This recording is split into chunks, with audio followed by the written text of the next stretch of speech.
दोस्तों सीजीपीएससी प्रारंभिक परीक्षा में ठीक 30 दिन बच गए हैं। अब इस 30 दिनों में हम कैसी एक अपनी रणनीति बनाएं ताकि हमारी सफलता सुनिश्चित हो सके।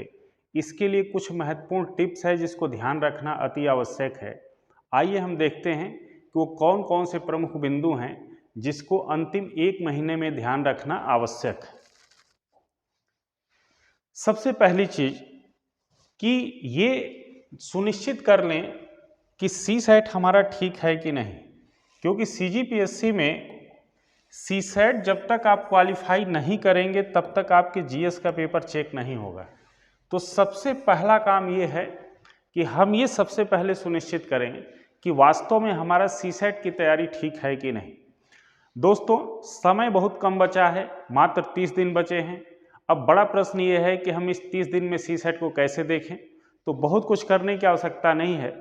पिछले 5 वर्षों के सीसैट के पेपर को उठाइए और उसको सॉल्व करिए और उसमें देखिए कि हमारा अगर 40% से अधिक आसानी से प्रश्न बन जा रहे हैं तो ये मान के चलिए कि हमारा सीसैट ठीक है। अगर उसमें कम हो रहा है तो आप 1-2 दिन के अंदर उसको ठीक कर लीजिए, क्योंकि सीसैट को अंतिम दिनों के लिए मत रखिए। जब तक सीसैट आप क्वालिफाई नहीं करेंगे तब तक आपके जीएस का पेपर चेक नहीं होगा। दूसरा बिंदु क्या है, जितने अभी तक आपने टेस्ट पेपर हल कर लिए हैं उन सभी टेस्ट पेपरों की गहनतापूर्वक एक बार समीक्षा करिए और ये देखिए कि अक्सर हमारे उन टेस्ट पेपरों में किन किन चीज़ों में गलतियां हो रही हैं। उन गलतियों को आइडेंटिफाई करिए और फोकस्ड होकर के उनको सुधार करिए। तीसरा जो हमारा महत्वपूर्ण बिंदु है वो ये है कि जो जीएस के स्टैटिक पार्ट है उनको दोहराइए और जो महत्वपूर्ण तथ्य है उन्हें नोट करते जाइए, क्योंकि ऐसा भी ना हो कि बहुत ज़्यादा महत्वपूर्ण तथ्य हों। जो स्टैटिक पार्ट है उसको चूंकि हम बार बार दोहराते रहते हैं, ऐसी स्थिति में कुछ ऐसे तथ्य बच जाते हैं जो हमारे दिमाग में नहीं आते हैं या बार बार वो परेशानी खड़ा करते हैं। तो उनको एक अपनी मास्टर कॉपी होनी चाहिए। अभी मास्टर कॉपी पर भी मैं बताऊंगा। एक अपनी मास्टर कॉपी बना लीजिए, सादी कॉपी बना लीजिए और उसमें जो है उस स्टैटिक तथ्य को नोट करते रहिए जिसको आप बार बार आसानी से देख सकें। चौथी महत्वपूर्ण विषय ये है कि जो हमारा करंट अफेयर्स का पार्ट है ये बहुत ही इंपॉर्टेंट होता है। करंट अफेयर्स का पार्ट, क्योंकि अगर आप करंट अफेयर्स के क्वेश्चन को गलत करते हैं तो ये मान के चलिए हम एग्जाम से बाहर हो जाएंगे। इसलिए जरूरी यह है कि करंट अफेयर्स को बार बार दोहराइए, ठीक है। अब उसमें भी जब 2-4 बार आप करंट अफेयर्स को पढ़ लेंगे तो बहुत आसान हो जाता है।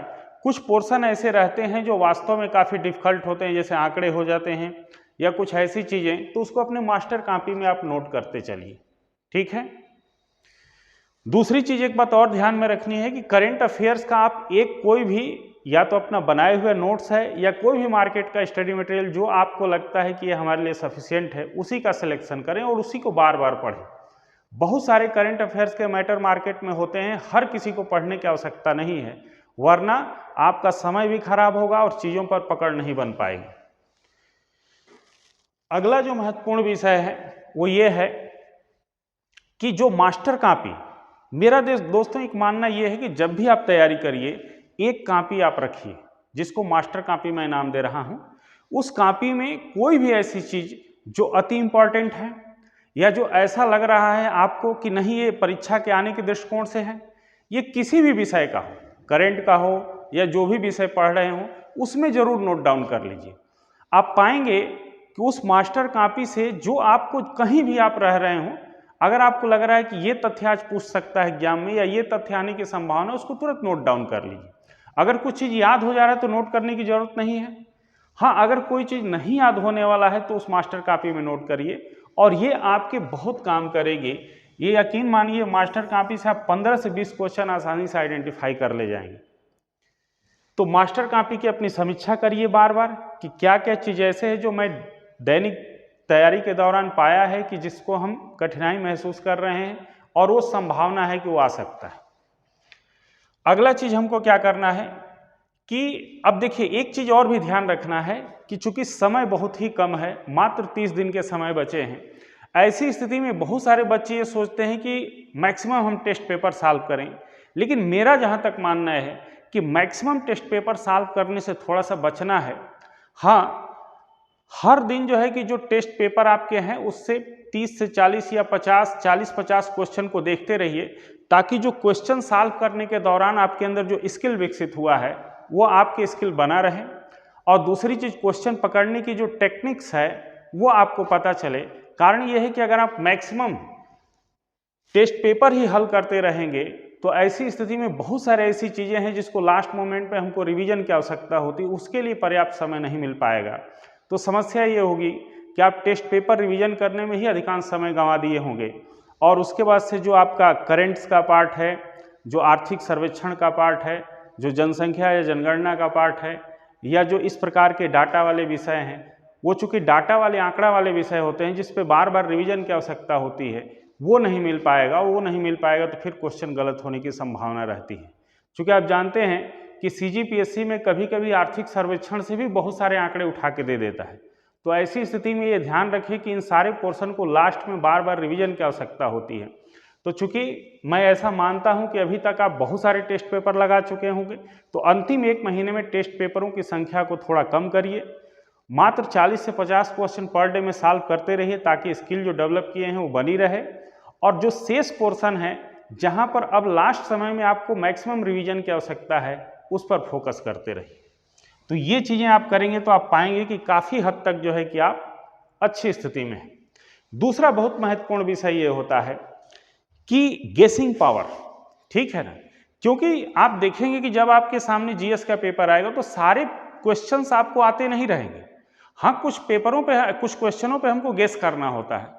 तो ऐसी स्थिति में लास्ट मोमेंट में ये हमेशा चेक करिए, जो पिछले हल किए गए प्रश्न पत्र हैं उनसे अपनी गेसिंग पावर या अनुमान लगाने की क्षमता को चेक करिए कि कहाँ तक हम अगर 10 क्वेश्चन गेस कर रहे हैं तो उसमें कितना क्वेश्चन हमारा सही निकल रहा है। क्योंकि ये भी बहुत महत्वपूर्ण होता है। कई बार जब आप एग्जाम हॉल में बैठते हैं तो आप पाते हैं कि मैक्सिमम 50 से 55 क्वेश्चन ही हमसे बन पा रहे हैं, और ऐसी स्थिति में आप घबरा जाते हैं और 25-30 क्वेश्चन बिना सोचे समझे मारते चले जाते हैं। तो लास्ट मोमेंट में हर किसी को गेस करना पड़ता है। तो ये पहले इंश्योर कर लें कि अगर हम 20 क्वेश्चन गेस कर रहे हैं तो उसमें एक्चुअल में कितना क्वेश्चन सही हो रहा है। तो आपका एक माइंडसेट बना रहेगा कि अगर हम 30 क्वेश्चन गेस कर रहे हैं तो 30 क्वेश्चन में मेरी मैक्सिमम सही होने की पॉसिबिलिटी कितनी है। ये बहुत ज़रूरी है, क्योंकि इसी के अभाव में होता क्या है कि कई बार बच्चे 50-55 क्वेश्चन तो सही निकाल ले जाते हैं, लेकिन उस दौरान उनको लगता है कि मैं तो बहुत कम किया हूँ, और फिर बिना सोचे समझे गेस करते चले जाते हैं और 80-90 तक चले जाते हैं। पता चलता है कि उसमें 10-12 सही होते हैं, 18-20 गलत हो जाते हैं, और उसी के कारण वो डिस्क्वालीफाई हो जाते हैं। तो जब पहले ही अपने गेसिंग पावर का असेसमेंट कर लेंगे तो वहाँ भी आपके पास एक नपा तुला जो है कि अनुमान रहेगा कि मैं इतना गेस करूँगा तो इतना सही हो सकता है। तो ये बहुत ज़रूरी है, इसका पहले से ही अभ्यास करें, जाँच करें।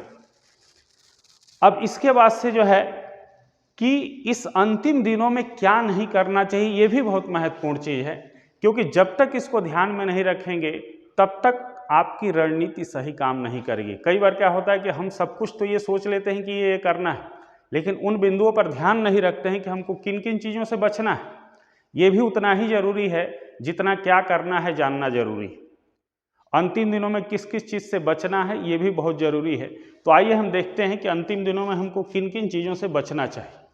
पहली चीज, बहुत सारे टेस्ट पेपरों को हल करने से बचें, क्योंकि मैंने पहले ही बताया कि अंतिम दिन में कई ऐसे महत्वपूर्ण चीज होते हैं जिस पर रिवीजन के लिए समय की आवश्यकता होती है, और आप लास्ट तक बहुत सारे टेस्ट पेपर ही हल करते रह जाएंगे तो वो रिवीजन नहीं कर पाएंगे, जिससे 15 से 20 क्वेश्चन डाटा बेस्ड जो आते हैं संभावना है कि उसमें मैक्सिमम आप गलत कर बैठें और वही आपके लिए भारी पड़ जाए। इसलिए बहुत सारे टेस्ट पेपरों को हल करने से बचें। जो सीमित टेस्ट पेपर है उस सीमित टेस्ट पेपर पे जो है कि कुछ क्वेश्चन 40 से जो है 50 क्वेश्चन को देखते रहें, और उस 40-50 क्वेश्चन में आपकी जो अभी तक एबिलिटी डेवलप हुई है उसको बस बनाए रखें।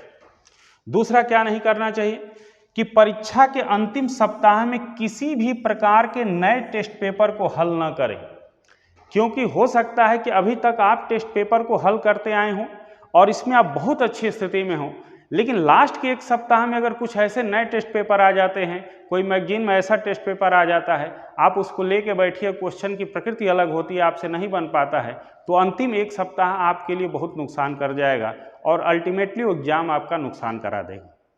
तो बेहतर यह है कि अंतिम एक सप्ताह में किसी भी प्रकार के नए टेस्ट पेपर को हल करने से बचें।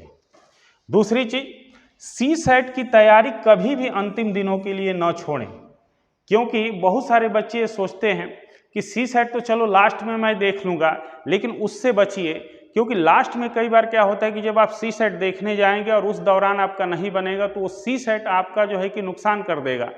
इसीलिए इंश्योर करें कि सी सेट पहले मेरा ठीक है कि नहीं। और मैंने पहले भी बताया कि सी सेट को देखने के लिए लास्ट 5 या 6 साल के पेपरों को लगातार सॉल्व करिए और उसमें ईमानदारी से देखिए कि मैं सभी में 40% से ऊपर जा पा रहा हूं कि नहीं। अगर 40% से ऊपर जा रहे हैं तो ये मान के चलिए 33% आप आसानी से स्कोर कर लें। तो कुल मिला जुला करके जो है कि लास्ट दिनों में और क्या नहीं करना चाहिए उस चीज़ों को भी ध्यान में रखिए। जो स्टैटिक पार्ट है उस स्टैटिक पार्ट में कभी भी कोई नई सामग्री को मत पढ़िए। कारण ये है कि जो अभी तक स्टैटिक पार्ट में पढ़े हैं, जो नहीं आया अपने मास्टर कॉपी में नोट किए हैं, कुछ नई स्टैटिक जानकारी मिल जाती है और वो चीज़ें आप नहीं पढ़ पाए होते हैं, तो वो हमेशा आपके मन में एक डर पैदा कर देता है कि कहीं वहीं से क्वेश्चन ना आ जाए, जबकि ऐसा बहुत कम होता है। तो लास्ट दिनों में जो है कि कभी भी स्टैटिक पार्ट की ताज़ा सामग्री ना पढ़ें या नई सामग्री को ना पढ़ें, वो आपके लिए हार्मफुल हो सकता है। ठीक है ना। और अंतिम बात मैं कहना चाहूँगा कि कुछ भी ऐसा न करें जिसे आप परीक्षा से पहले दोहरा न सकें। इन लास्ट दिनों में, लास्ट 30 दिनों में कुछ भी ऐसा ना करें जिसे परीक्षा से पहले दोहरा न सकें, क्योंकि दोस्तों जितना ज़्यादा पढ़ना जरूरी है उससे कहीं ज़्यादा उसका रिवीजन करना जरूरी है, क्योंकि विषय का कोई सीमा नहीं है, अथाह सब्जेक्टों की सीमाएं हैं। ऐसी स्थिति में आप जो पढ़िए उसको बार बार दोहरा के इंश्योर अपने आप को कर लीजिए कि मैं वहाँ कॉन्फिडेंट हूँ कि नहीं, वहाँ से अगर आता है तो मैं सही कर पाता हूँ कि नहीं। अगर मेरा मानना है कि अगर इन सारी बिंदुओं पर ध्यान रखेंगे, ये अंतिम 30 दिनों की रणनीति है, अगर अंतिम 30 दिनों में इन सारी बिंदुओं को ध्यान करके रखेंगे तो मेरा मानना है कि निश्चित तौर पे आपके पेपर बहुत अच्छे होंगे। और एक लास्ट लाइन में ये बोलना चाहूँगा कि एक बहुत अच्छे विद्वान ने कहा था कि साल के 365 दिन मैंने क्या किया ये महत्वपूर्ण नहीं है, लास्ट के 1 घंटे मैंने क्या किया ये ज़्यादा महत्वपूर्ण है। तो लास्ट का जो आपके एग्जाम का 3 घंटे है, उस 3 घंटे की तैयारी अब 30 दिनों में करिए कि उस 3 घंटे की तैयारी में कहीं हमारा जो मनोबल डाउन ना हो जाए। इसलिए ये बहुत ज़रूरी है कि इन सारे बिंदुओं को ध्यान में रखें। धन्यवाद।